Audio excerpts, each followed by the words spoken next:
शक्तीपीठ महामार्ग हे जे काही गोंडस नाव दिलं आहे, शक्तीपीठ म्हणजे सरकार काय करतंय की लोकांच्या धार्मिक भावनेला हात घालते.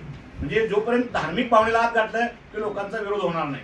म्हणजे केवळ धार्मिक धर्माचं नाव घ्यायचं आणि धर्माच्या नावाखाली अस्मितेचं राजकारण करायचं, असा जो का प्रकार देवेंद्र फडणवीस आणि त्यांची सगळी जी टीम आहे, आता जी भाजप, शिवसेना, युती सरकार जे सत्तेत आहे आणि राष्ट्रवादी सरकार आहे, हे जाणीवपूर्वक धार्मिक अस्मितेचं राजकारण करून लोकांना फसवण्याचं काम करत आहे. याच्या संदर्भातला हा मेळावा आहे.